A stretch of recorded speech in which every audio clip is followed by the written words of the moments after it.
Hello and welcome to Knobcat Games Dungeons of the Obelisk podcast. I'm your host, Joseph Sleppy, and I'm joined today by Nyka Deer. Hi, I'm Nyka, our animator slash animancer slash giver of life. All those titles. We got a podcast today. We got a few topics I'm going to read down through the list so people know what's coming. We got sewer talk, animation processed, character creators, more about character creators, and then I guess maybe we should save the last topic for when Ben is here again, but we could bring it up. It's the email that started all of this process into making a game. But it's been a little while since we actually saw the sewer picture, but we haven't talked about it on here yet. Yeah. And so people know what I'm talking about. It's on our Instagram now, which is Dungeons Obelisk, and it's kind of the background for our battlefield, and that's like one of the first backgrounds that Ben has actually produced, and it's pretty nuts. Like, I think you just have to go look at it. Yeah, I actually one thing we put on the Twitter was a kind of a mock-up gif of just the sewer background with some animation thrown on, and that, it's not the final one, but I'm so excited for what it's gonna look like in the final version. That sewer background Ben did is really good. I know, he knocks it out of the park every time. It's like I can't even imagine what something was going to look like. I'm like I'll have an idea and then ask him to draw it, and then whenever it comes back, it's just incredible. Yeah. like I can't even fathom how he can do that. I don't know. And I mean, he gave a lot of personality to a dungeon biome too, and that's so common in games is to have the sewer level. So it's I don't know. I think that ours has some life in it on its own is already a good sign. Yeah, I kind of picked the dungeon sewer kind of vibe as our first few levels because I wanted it to be sort of common, sort of something that you already know. So that it's not too off the wall, first thing going in, and then we can kind of ramp it up as you go deeper under the obelisk. Ooh. Can we mention the art for the obelisk, besides me just mentioning it? Yeah, I think we should, because we have concept art for the obelisk. Basically Ben did a few sketches. We'll probably throw those up. I don't see any reason why they should be secret. We should throw them up on the Discord. I'll tell Ben to post them next time he has a chance. Right on. But we got a few concept arts. They're really nice. He the other day he just kind of dropped down what was it, 3 or 4 concepts for the titular obelisk, and all of the concepts are really good, and there were elements of all the designs that I could see really working, and I kind of hope that whatever he lands on is just a good combination of the stuff he put out, because there's a lot of good ideas there already, I think, in the visual design. I really like the angel motif he's got going on, and the sigils. It's awesome. I mean, I'm kind of bragging about our own game, but I mean, that's the point of this show, I think, right? I mean, yeah. True. But, his art is just, I'm so glad we have him on this project. Seriously, if you haven't seen his creature comics, go check out Bendral's life. Yeah, because excellent stuff. Yeah, I can't wait for him to be doing everything is kind of waiting on his schedule. It's every time he drops a new art, it's incredible. Yeah, I love just poring over what the pieces he drops. Ooh, how am I gonna get to make that move? How am I gonna animate that? With the obelisk, I can already imagine some glowing, maybe some floating elements. It's gonna be fun. Yeah, kind of the idea right now is we have to start thinking about the user interface and like the UI design, and it's something that like you see in every game, but you kind of don't notice unless you're really paying attention to that kind of thing. So I've been going through games that I play, and I've been looking at the UIs and trying to decipher like what ours should be. And like there's a couple games where like all of the panels and like screens and stuff are like hanging off of chains, and then like in Diablo a lot of them are very like ornate, and it's kind of weird like to have to design something like that. Like I'm sure Ben's just gonna like knock it out of the park once he comes back with stuff, but it's hard to imagine what it's gonna be like. Yeah, definitely. We should post my sketches against Ben's art eventually. Yeah, that would be really nice. Like a really cool before and after, because he does a lot with your sketches, I think. It's cool to see. Yeah, because I did 2 obelisk sketches, and then he's like, oh yeah, that's good to work with, and then like drew these like crazy, like beautiful sketches, and I'm like, I don't know how he got that from mine.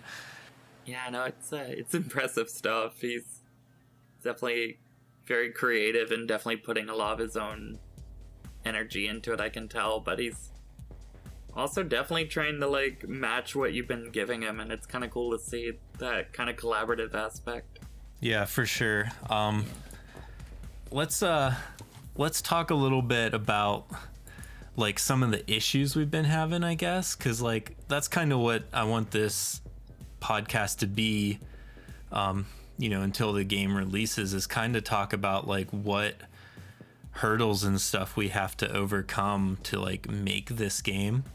And this week we've kind of been dealing with like a lot of animation issues, and I don't know, like the solution has just been to make it as simple as possible. Yeah, absolutely.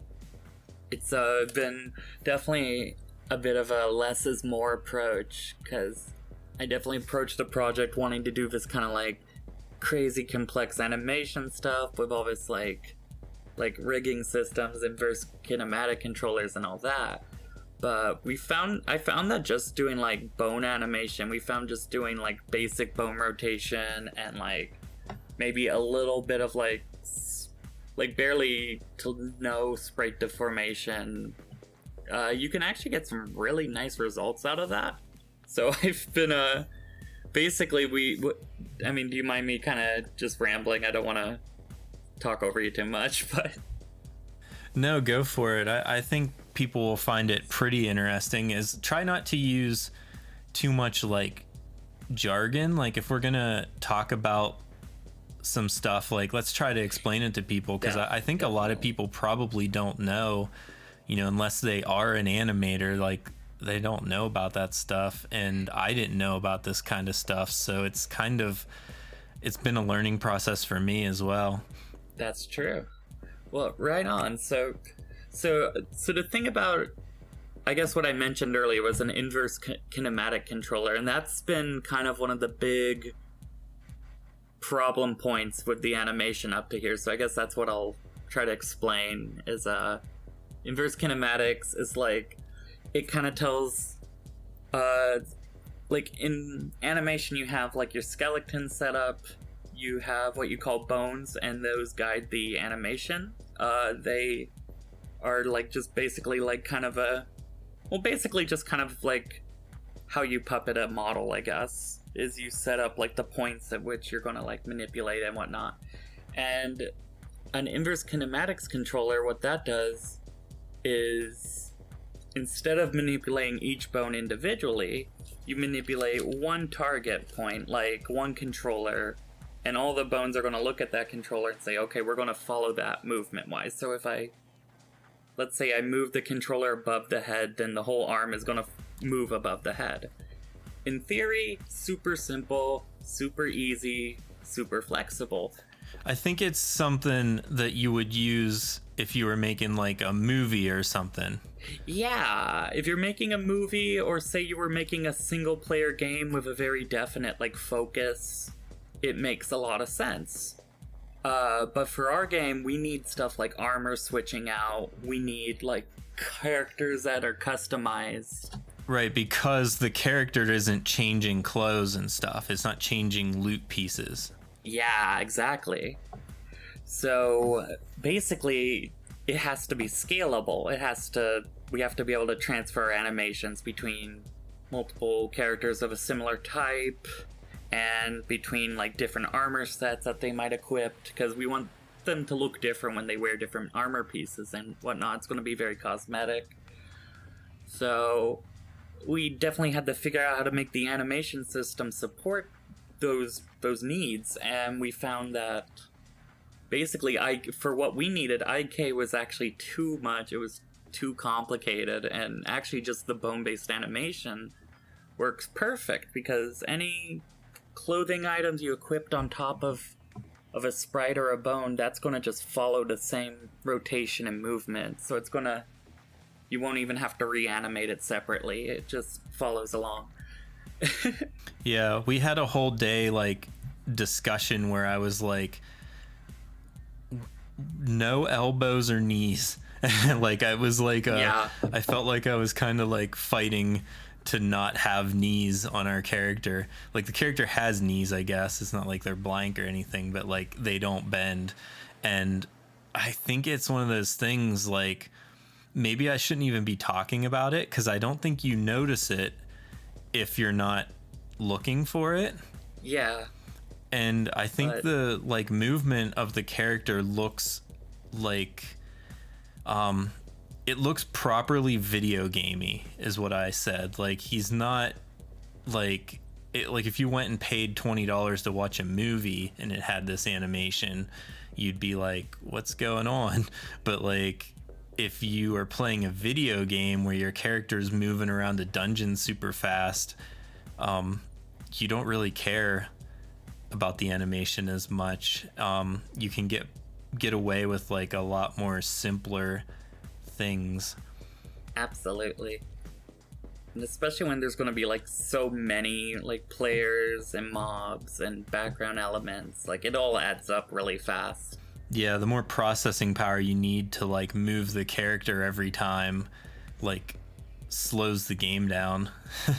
Yeah, like that being said, part of what I did last week or this week was I animated a new run cycle, and I saw that in game the other day and was so surprised by how nice that looked. And that's with the way we've been doing limbs and bone animation and everything. It just came out really, I thought, really nice. So I'm excited to just kind of keep experimenting with that and on the rest of Visa. Yeah, the character moving around like running is nuts. Yeah, like I'm trying not to go too complicated on the animation. Like I try to pay a little attention to the sense of like body weight, I guess, with emotion. Like I don't want them to feel too floaty, like there's nothing there. But I'm mostly going for like if it works, if it looks all right, if it conveys what we need to convey. That's kind of the baseline I'm trying to hit. So I'm really happily surprised when it turns out to also just look really nice. Yeah, for sure. Yeah, we also Kel's project for the past week or two has been, well, one thing was like minor stats, so like crit damage and things like that he's working on implementing, but he also created our character creator, which isn't complete yet because Ben hasn't drawn like all the hairstyles and mouths and different things for it. But we can like create a basic character now that, you know, is customizable between like the no hair and one hairstyle that we have, and like maybe I think there's 3 different mouths and like a couple different eye colors and stuff. You can change your hair color. It's pretty exciting to me. Like I think it looks really good. Yeah, I was enjoying playing with it the other day, even with just the few options we have. Like, I think there was also some clothing patterns in there that kind of surprised me, that are cool. I think it's going to be a really nice editor when it's finished, though. It's already. Yeah, Kel keeps throwing in like little flourishes. Yeah, I've been noticing that. Yeah, like it's kind of cool because like I have my vision of the game and like what I wanted and what the minimum viable product was, you know, and you know, we have our design document and stuff. And I think in the character creator, I had like undies, mouth, eyes, and hair, and like Kel split it up, so now we have like eyebrows, facial hair, and then he added like different designs like on the character shirt and stuff, which I thought was a really cool flourish. You can have like a Knobcat shirt right now. I don't know if that's gonna make it in the final game or not, but it's definitely like cool. Like he keeps throwing in like extra stuff that I didn't expect, but is really good. I like it. Yeah, no, and it's already got like character saving too. Like, oh yeah, we have persistent characters now. So when we make our character in the character creator, yeah, it's there again when we load back into the game, which is pretty exciting. But yeah, I think that kind of leads to our last little topic. I want to talk about it more once Ben is here and get his kind of vision of it. Well, we can have your vision of it too. We talked on Discord, but me and Ben used to like email each other about stuff. So I had a couple other projects going on like for my music and stuff that he was working on. And I was like, one day I just sent him this email and the subject line was like, game, I guess. And that was on June 14th, and it's now September 24th. So about 3 months later. So we went from like, hey man, I have this idea, I might start making a game. Do you want to do art for it? To like, now we have like a character creator and a dungeon and combat. So I feel like I feel like I got it moving pretty fast, which is, I don't know. I don't know how long other games take to get going, but I like really knocked out the design document in like a couple weeks, maybe like the first month while I was working on other stuff like the LLC and, you know, accountants and lawyers and things. It's a little harder to go back in Discord and see, but like, do you remember whenever like I first said about it to you? Like, I don't remember the moment itself, but what I do remember is back around I want to say it was like late June, maybe on my end, or like early July, you were talking to me about this game you wanted to do.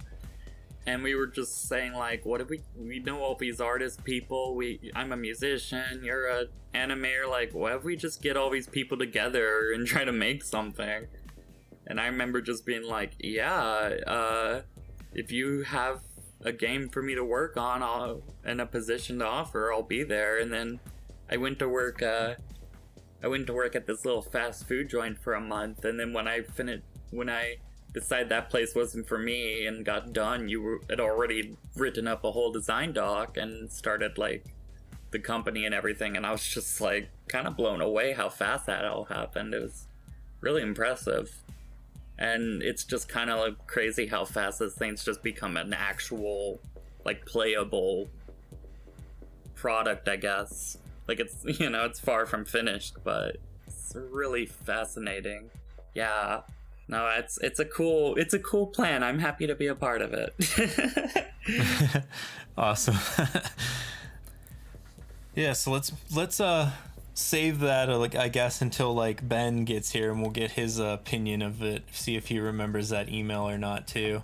And then let's move on to our final segment, which is what are you working on right now? I feel like there should be a jingle, but I'm not gonna make one. Do. There we go. We did it. Should I go first, or would you like to go first? Or yeah, go ahead. All right, so like I mentioned earlier, I just finished a new run animation. I also finished our first melee attack, or melee attack A, and an idol. What I have ahead of me right now is a bunch of other character animations, such as like a victory animation. I've got like a damage animation for like when the character gets hit by an enemy.